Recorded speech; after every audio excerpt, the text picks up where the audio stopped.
उत्पन्न होते हैं जो हमारे लिए अनुपयोगी हो जाते हैं। इन पदार्थों को हम अपशिष्ट पदार्थ यानी वेस्ट मटेरियल या कचरा यानी गार्बेज कहते हैं। अपशिष्ट पदार्थ जैव निम्नीकरणीय यानी बायोडिग्रेडेबल या अजैव निम्नीकरणीय यानी नॉन बायोडिग्रेडेबल हो सकते हैं। यदि किसी पदार्थ का जैविक प्रक्रम से यानी एंजाइम की सहायता से अपघटन किया जा सकता है तो वह जैव निम्नीकरणीय कहलाता है। लेकिन यदि किसी पदार्थ का जैव प्रक्रम से अपघटन नहीं किया जा सकता तो वह अजैव निम्नीकरणीय कहलाता है।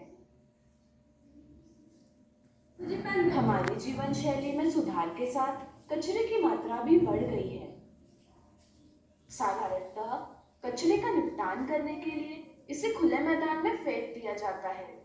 इसके कारण हमें गांव तथा शहर में कचरे के ढेर दिखाई देते हैं।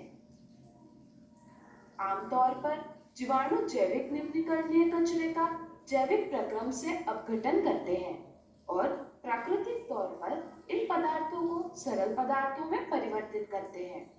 सरल पदार्थ पादपों द्वारा अवशोषित कर लिए जाते हैं और इस प्रकार के कचरे का प्राकृतिक तौर पर निपटान होता है।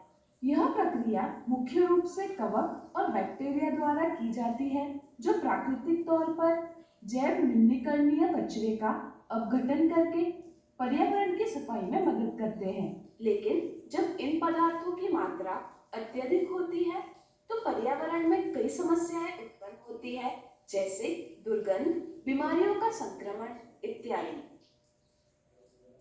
अजैव निम्नीकरणीय पदार्थ जैसे प्लास्टिक साधारणतः अक्रिय यानी इनर्ट होते हैं, इसलिए उनका पर्यावरण में विघटन नहीं होता। इसके कारण वे लंबे समय तक पर्यावरण में बने रहते हैं।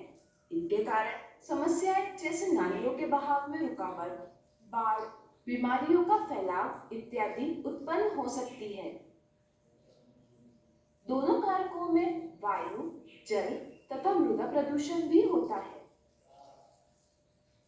मल यानी सीवेज के निपटान की उचित व्यवस्था न होने के कारण स्थानीय जलाशय और जल के अन्य स्रोत वाहित मल से प्रभावित होते हैं।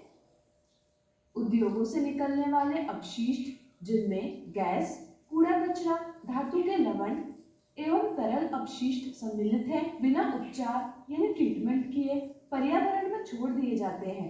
खेतों से निकलने वाला जल जिसमें कीटनाशक और रासायनिक उर्वरक होते हैं अक्सर स्थानीय जलाशय में एकत्रित होता है। डीडीटी जैसे अजैव निम्नीकरणीय पदार्थों के जल में मिलने से जल में पोषक तत्वों की अत्यधिक वृद्धि होती है। इससे जल में शैवाल की तेजी से वृद्धि होती है। इससे पानी में विघटित यानी डिसॉल्व्ड ऑक्सीजन की मात्रा कम हो जाती है तथा पानी की गुणवत्ता का ह्रास होता है। इसे ही हम सुपोषण यानी यूट्रोफिकेशन कहते हैं।